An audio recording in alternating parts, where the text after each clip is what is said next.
وہ مہر شرافت صاحب اور تیمور جھگڑا صاحب، ان کو عمران خان صاحب نے بلایا ہے۔ اب علی امین گنڈا پور صاحب کی تو مہر شرافت صاحب کے معاملے میں ان سے بات کرتے ہوئے بڑی ایک آڈیو بھی وائرل ہوئی تھی اور گالم گلوچ کافی کچھ تھا اس میں۔ پنجاب میں خیبر پختونخوا میں عمران خان صاحب نے ٹیم میں تبدیلیاں کی ہیں، مزید کر رہے ہیں، تو مہر شرافت کو بلایا جانا اسی سلسلے کی ایک کڑی قرار دیا جا رہا ہے۔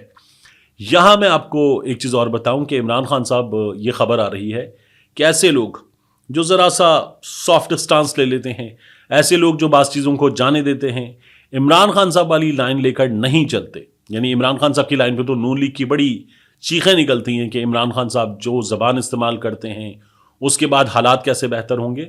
تو عمران خان صاحب والی لائن لینی ہوگی پاکستان تحریک انصاف کے رہنماؤں کو، ایم این ایز کو، ایم پی ایز کو، تو جو ری ٹویٹ نہیں کرے گا ٹویٹر پہ آ کر، اور خاص طور پہ مرکزی لوگ، ان کا بھی حساب ہوگا۔ عمران خان صاحب نے یہ بھی فیصلہ کیا ہے۔ یہاں تو لوگ کہہ رہے تھے کہ سوشل میڈیا عمران خان کا، اس کو ہلکا کیا جائے۔ عمران خان کہہ رہے ہیں جو ہو رہا ہے اس کو پھر فالو بھی کریں، اس کو ری ٹویٹ بھی کریں، اسپریڈ بھی کریں، یہ بھی مجھے دیکھنا ہے۔ تو عمران خان صاحب ایسے لوگوں کو یہ بتایا جا رہا ہے کہ مرکزی عہدوں سے نکال باہر کریں گے جو اس پہ عمل درآمد نہیں کریں گے۔ یہ عمران خان صاحب کا فیصلہ ہے۔ اس کے بعد لاہور میں رات کیا ہوا؟ پاکستان تحریک انصاف کہہ رہی ہے کہ ہم مینار پاکستان پر 8 فروری کو جلسہ کرنا چاہتے ہیں۔ عالیہ حمزہ صاحبہ کی جانب سے درخواست دے دی گئی ہے۔ اب چیف آرگنائزر ہیں پنجاب کی۔ اب ہوا یہ کہ اس کے بعد ایک بار پھر کریک ڈاؤن شروع ہوا ہے۔ انجینئر یاسر گیلانی یہ بھی فارم 45 پر جیتے تھے، ملک ندیم عباس 12 اور کئی دیگر رہنما۔ ان کے ساتھ یہ ہوا کہ ان کے گھروں پہ، دفاتر پہ، ڈیروں پہ چھاپے مارے گئے۔ کارروائی وہی، چھاپا مارو، بندہ نہیں ملتا تو لوگوں کو ڈراؤ، دھمکاؤ، تشدد کرو، چیزوں کی توڑ پھوڑ کرو، یہ سلسلہ ہوا ہے۔ تو 8 فروری کے جلسے کا نتیجہ اس کو قرار دیا جا رہا ہے۔ مریم نواز شریف صاحبہ کو ہم نے دیکھا کہ انہوں نے اس عہدے پر آنے کے بعد باقاعدہ طور پر طاقت کا استعمال کرتے ہوئے حکومت کر کے دکھائی ہے ابھی تک، اور مریم نواز شریف صاحبہ پولیس کا بے دریغ استعمال وہ کرتی ہیں۔ تو یہ اسی سلسلے کی ایک کڑی ہے۔ پاکستان تحریک انصاف کے لیے ٹف ٹائم اہیڈ، لیکن عمران خان صاحب کہتے ہیں کہ جب ٹف ٹائم ہے تو اور زیادہ کریز سے باہر نکل کر کھیلنے کی ضرورت ہے۔ یہ اپنی ٹیم کو عمران خان صاحب پیغام دے رہے ہیں۔ اس کے بعد میں آپ سے عرض کروں کہ یہ جو جینٹری بیچ نامی کردار ہے، اس کے حوالے سے بڑی دلچسپ صورتحال ہمارے سامنے آئی۔ ایک تو ہم نے دیکھا شہباز شریف سے ملاقات، پھر اس کے بعد اینکرز کے سامنے بٹھا دیا گیا، پھر یہ جا کر بیٹھا عادل شاہ زیب، وہ جنہوں نے صداقت علی عباسی کا انٹرویو کیا تھا، اور متی اللہ جان نے عادل شاہ زیب کو ٹھیک کیا تھا ایک شو میں، جو لٹری فیسٹیول کے سلسلے کا شو تھا غالباً۔ تو اب یہ وہاں پر بھی کہہ رہا تھا کہ میں ٹرمپ کو جتنا جانتا ہوں اور ٹرمپ جو ہے وہ یہ نہیں کریں گے، اور عادل شاہ صاحب کہنے لگا اور ٹرمپ دوسرے ملک کے معاملات میں تو بالکل بھی مداخلت نہیں کریں گے۔ تو یہ پریشانی ہے، یہ بے چینی ہے۔ اس کے حوالے سے جو چیز سامنے آ رہی ہے، یہ بینکرپسی میں فراڈ میں ملوث پایا گیا، امریکی عدالت کا فیصلہ نکلا ہے، اور اس میں جو چیز ہمارے سامنے آ رہی ہے اس کے مطابق according to the evidence presented at trial, بیچ آبٹینڈ، اس کے خاندان کی بات ہو رہی ہے، $857,500 home and tried to hide $15,000 in monthly payments before he filed for bankruptcy protection from an $812,000 debt created by a lawsuit that Beach brought and lost۔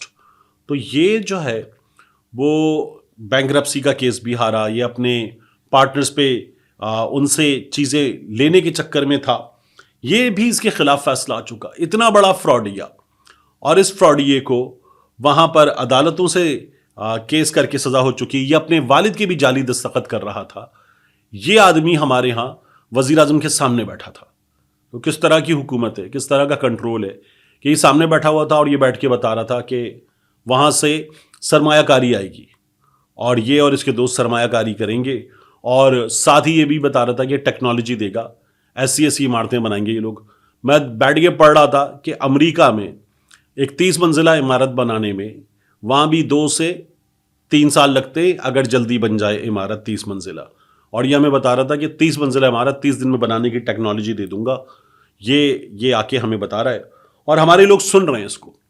اس سے سلسلے میں کیا ہوا کہ امریکی سفارت خانے نے، زبیر علی خان نے وہاں پوچھا تو امریکی سفارت خانے نے لکھ کے بتا دیا کہ یہ آفیشیل وزٹ پر نہیں ہے، اور یہ بھی کلیئر ہو گیا کہ ہم نے اسے خود ہی سر پہ بٹھایا ہوا ہے، کیونکہ ہمیں یہ نظر آنا چاہیے کہ گورا ہے، امریکہ سے آیا ہوا ہے، اور اس کی گوری چمڑی دکھاؤ اور یہ بتاؤ کہ صرف عمران خان کی بات نہیں ہے امریکہ میں، ہماری بھی بات ہے اور ہم سے گورا ملنے آیا ہوا ہے. تو اس لیے آپ کو ایک ڈیسپریشن نظر آ رہی تھی. اس ڈیسپریشن کا نتیجہ تھا کہ یہ لوگ جو ہے وہ یہ بتا رہے تھے کہ ساڑی گل ہو گئی ہے. اب اس میں کوئی گل ہو گئی ہے والی بات نہیں تھی، لیکن بہرحال بری طرح سے ایک پریشان سی صورتحال میں ان لوگوں نے یہ دعویٰ کیا کہ یہ گورا آیا ہے، اور اس گورے نے ٹرمپ کے حوالے سے کچھ چیزیں بتا دی ہیں. بعد میں پتا چلا کہ بہت ہی فارغ سا کام تھا. آخر میں عمران خان صاحب کے اکاؤنٹ سے ٹویٹ کیا گیا، اور طویل ٹویٹ ہے، میں آپ کے سامنے پڑھ دیتا ہوں. ٹویٹ کہتا ہے، مہذب دنیا میں ڈیفیمیشن کی سزا جرمانے کے طور پر دی جاتی ہے، یہ ایک سول لائبلٹی ہے، لیکن پاکستان میں پیکا کا کالا قانون منظور کر کے ڈیفیمیشن کی سزا 5 سال کر دی گئی ہے. دنیا کی تاریخ میں پہلی مرتبہ سرکاری محکموں کی توہین پر بھی سزا سنائی جا رہی ہے. برطانیہ سمیت تمام ترقی یافتہ ممالک میں ڈیفیمیشن کی سزا جرمانے کے طور پر دی جاتی ہے، کیونکہ دنیا جمہوری اقدار اور اظہار رائے کی آزادی کو لے کر آگے کی طرف بڑھ رہی ہے، لیکن پاکستان میں ایسے غیر جمہوری قوانین منظور کر کے جمہوری اقدار کا گلا کھونڈا جا رہا ہے. آزادی اظہار رائے اور آزادی صحافت کا قتل کیا جا رہا ہے. اس سب کا مقصد یہی ہے کہ 8 فروری کے مینڈیٹ کی چوری سے لے کر عوام کے چادر چار دیواری تک کا تقدس پامال کرنے تک، 9 مئی فالس فلیگ سے 26 نومبر کے قتل عام تک جو بھی ظلم اور بربریت کی گئی ہے اس پر کسی کو آواز اٹھانے کی جرت نہ ہو. چیف الیکشن کمشنر کے معاملے پر بھی وہ یہ کہتے ہیں کہ تقرری میرٹ کی بنیادوں پر ہونی چاہیے، ورنہ سکندر سلطان راجہ جیسے گھناؤنی کردار جنم لیتے ہیں جو عوام کی بجائے اسٹیبلشمنٹ کی خدمت کا فریضہ سر انجام دیتے ہیں. سکندر سلطان راجہ آرٹیکل 6 کا مستحق ہے، کیونکہ اس نے عوام کا مینڈیٹ دن دہاڑے چوری کر کے فارم 47 کی سہولت کاری کی. 8 فروری کو ملک بھر میں یوم سیاہ منایا جائے گا. اس دن عوامی مینڈیٹ پر شب خون مارا گیا، پہلے انتخابات کو ملتوی کر دیا گیا، 9 مئی کا ڈرامہ رچایا گیا تاکہ تحریک انصاف کو کچلا جا سکے. اس کے باوجود عوام نے جوق در جوق نکل کر تحریک انصاف کو 8 فروری کو ووٹ ڈالے، مگر نتائج کو بے شرمی سے اور بے دردی سے بدل کر ملک کو اندھیروں میں دھکیل دیا گیا. اب 8 فروری کے ڈاکے کی پردہ پوشی کے لیے پیکا اور 26ویں ترمیم جیسے قوانین منظور کیے جا رہے ہیں. ایک جھوٹ چھپانے کے لیے 100 جھوٹوں کا سہارا لینا پڑتا ہے. آگے عمران خان صاحب کہتے ہیں، قرآن میں امر بالمعروف و نہی عن المنکر کا بار بار ذکر آیا ہے کہ اچھائی کا ساتھ دو اور برائی کے خلاف ڈٹ جاؤ. جمہوریت کی بنیاد اخلاقیات پر ہی ہوتی ہے. جو لوگ منافق ہوتے ہیں ان کے لیے دنیا اور آخرت میں رسوائی ہے. بے غیرتی اور ڈھٹائی کا کوئی توڑ نہیں. لا الہ الا اللہ انسان میں غیرت بیدار کرتا ہے. بے غیرت انسان اللہ کے سوا دوسروں کے سامنے ہاتھ پھیلاتا ہے. عمران خان صاحب نے آخر میں اپنے ٹویٹ کے لکھا ہوا ہے، اسلام اور جمہوریت کے اصولوں کو فراموش کرنے کی وجہ سے ہی ہماری معاشرت اور معیشت دونوں تباہ ہیں. اگر ہم حقیقی آزادی حاصل کرنا چاہتے ہیں تو ہمیں انہی اصولوں کو اپنا کر جمہوری جدوجہد جاری رکھنا ہوگی. جو انسان بے خوف ہو کر صرف اللہ سے ڈرتا ہے وہی کامیاب ہوتا ہے. جو خوفزدہ رہتا ہے وہ کبھی کامیاب انسان نہیں بن سکتا. جو انسان کبھی ہار نہیں مانتا وہی مراد پاتا ہے. لہٰذا میری قوم نے کبھی ہار نہیں ماننی. ملتے ہیں انشاءاللہ آپ سے اگلی ویڈیو میں.